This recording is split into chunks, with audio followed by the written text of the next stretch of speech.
Hey there everyone, Paradise Gamer 13 here, and today actually marks the 25th anniversary of the Fire Emblem series. This series has certainly come a very long way since its debut. It may have started out with its first game being a somewhat niche Japanese-only Famicom title, but Awakening, the most recent game in the series, has sold significantly more than any previous title and has largely contributed to making Fire Emblem a much more popular and recognizable series. Despite the fact that I haven't really talked about Fire Emblem on my channel, I actually really enjoy it, and so I thought it would be fitting to put together a list of what I believe to be the top 5 Fire Emblem games released so far. The Fire Emblem franchise is full of really enjoyable and memorable games, so it was really difficult trying to put them in some kind of list. As a result, you may have very different opinions about the order of this list, and what was or was not included. With that in mind, feel free to post your own list down in the comments section below, as I always enjoy seeing what you guys would have done differently. Anyway, without further ado, here is my list of the top 5 Fire Emblem games. I hope you guys enjoy.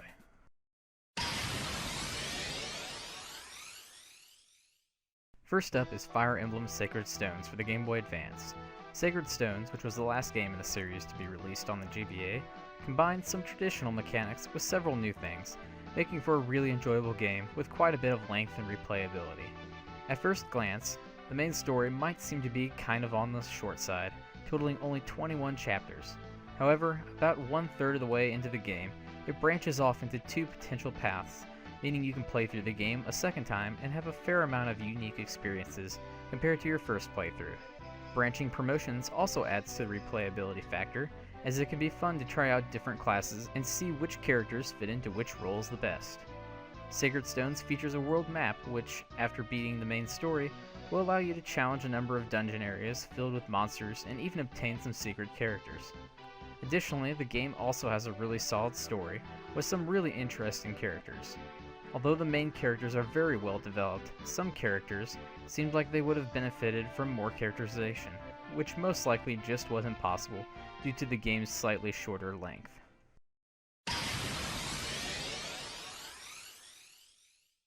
The fourth game in the series, Genealogy of the Holy War, quite possibly has one of the best stories in the series.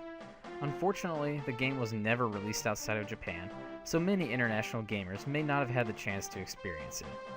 Unfortunately, I can't really talk too much about the story without divulging some major spoilers, but it definitely can get very intense at times. It is most certainly one of the strongest points the game has.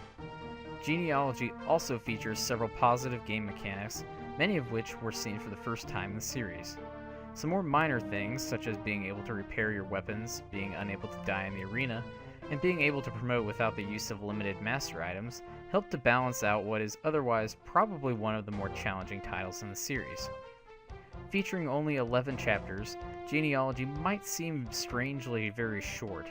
However, each chapter can very well take you over an hour to beat, as they feature maps many times larger than in most other games, with several different objectives and hordes of enemies.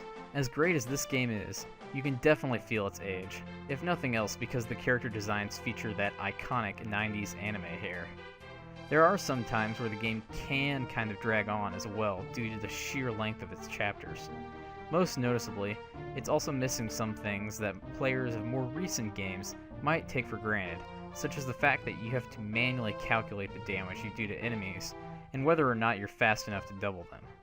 That all being said, it's definitely one of the best entries in the series to date, and is certainly worth playing if you have the means to.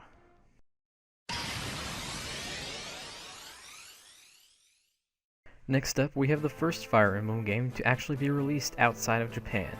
The game features 3 different stories, with each focusing on a different lord. The first story revolves around Lyn, a girl from a nomadic tribe, who ultimately discovers she's actually the last surviving heir to a kingdom. This story essentially serves as a tutorial for the game, and it's great for people who have never played a Fire Emblem game before. However, if you are already familiar with most of the basics, then the first several chapters can be quite a drag. The second story focuses on Lord Eliwood, the father of Roy, the main character of Fire Emblem Binding Blade, and one of the series' first representatives in Super Smash Bros. Eliwood's story is not too particularly difficult and progresses well from the end of Lyn's story. Lastly, there is Hector's story, which is partly a retelling of Eliwood's tale, except with the focus on Hector instead of Eliwood, and partly some new chapters, characters, and other unique things to his story. Each of the 3 stories is really engaging, and the gameplay is very memorable as well. The map design isn't particularly as great as in some of the other games, but it's still a fun game to play through multiple times thanks to having a really well-written cast of characters. For being the first title that many international fans are probably exposed to, it certainly is one of the more memorable ones.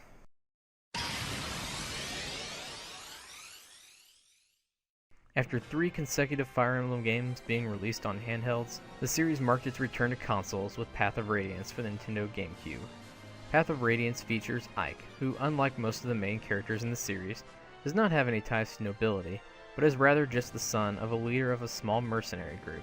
After unintentionally getting involved in a menacing war, the group finds itself traveling to several different countries, constantly fighting off the oppressors, while attempting to forge alliances and slowly becoming stronger along the way. Path of Radiance has a pretty decent story, not necessarily the best in the series, but it's enjoyable nonetheless. Where it really shines is in its character development and the gameplay.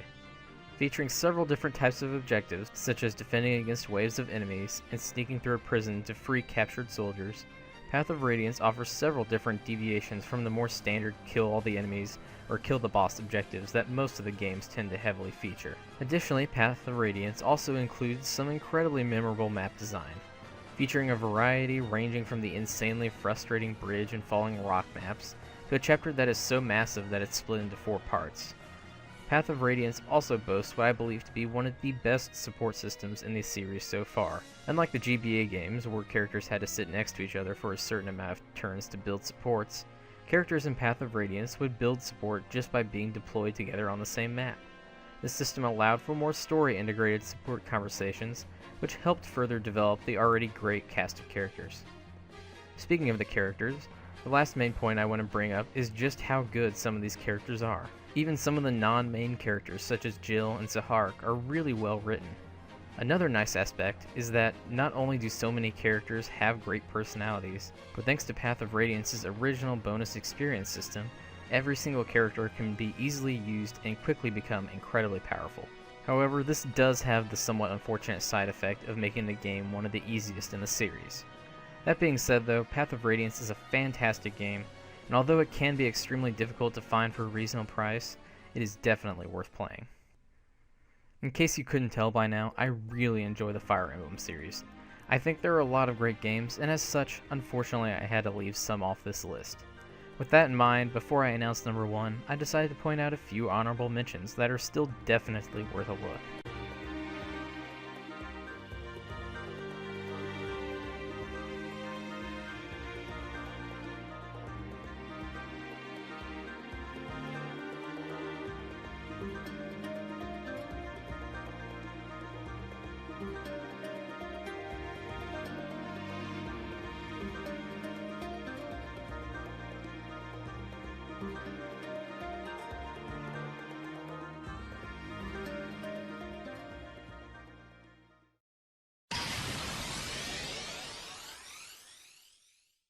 At number 1, we have the Wii sequel to Path of Radiance, Radiant Dawn.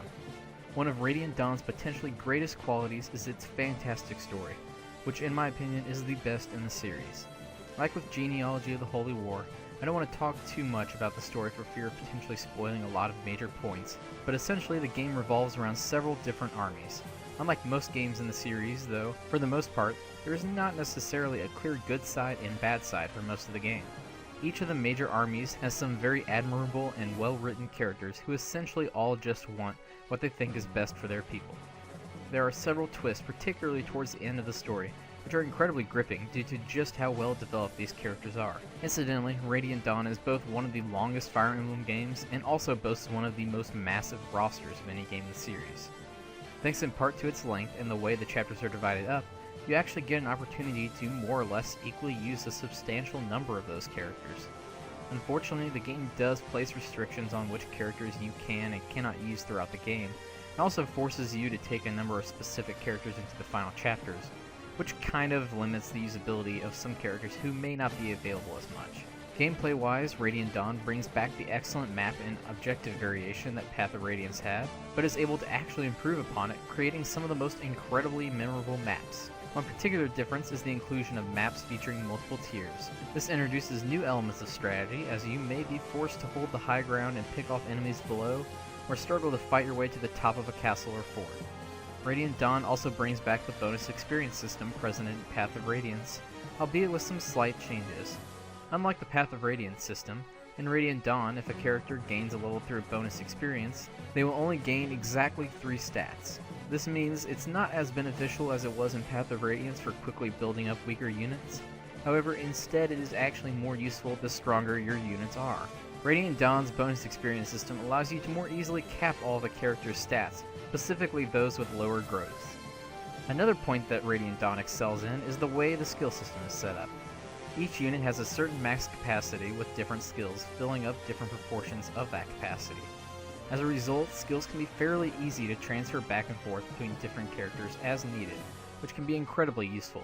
Sadly, the one most noticeable deficit that Radiant Dawn has is the support conversations, or lack of it. A support system still exists where units can build support ranks with each other for nice added bonuses, and actually every character can support everyone else, which is kind of a nice touch. Unfortunately though, that seems to have come at the cost of unique, individualized conversations like most of the series has. Characters who are supporting each other do have little one-liners that they will spout at each other, but unlike the traditional conversations, these snippets of dialogue offer little to no character development, and sometimes can even seem a little out of character for some. That being said, the info-based conversations from Path of Radiance at least made a return, which allows for some development for some of the main characters, but many of the new characters are still left without much of a backstory. In conclusion, although it's not without some flaws, Radiant Dawn is, in my opinion, the best Fire Emblem game released so far. Well, I hope you guys enjoyed today's video. As I mentioned earlier, feel free to share your own picks down in the comments section. With a new game coming to the 3DS and a crossover coming to the Wii U in the near future, I'm sure the series will continue to deliver some high-quality games for many years to come. I hope you guys have a great day, and thanks again for watching. Hey everyone, it's me, Paradise Gamer 13 again. Before you go, if you like this video, I would greatly appreciate you hitting that like button. And it would be even more awesome if you hit that subscribe button if you want to be notified of when I come out with more content in the future. If you're in the mood for more Fire Emblem, you can click over here to check out my randomized run of Fire Emblem Blazing Sword. Unlike your typical playthrough, all my units have completely random classes. I haven't progressed too far yet, but I have a feeling that Wyvern Rider Lowen is going to be my MVP this run. If you guys are in the mood for something different though, you can click over here to check out the last countdown I did over the top 10 weirdest things in the Legend of Zelda series. Once again, I hope you guys have a great day, and thanks again for watching.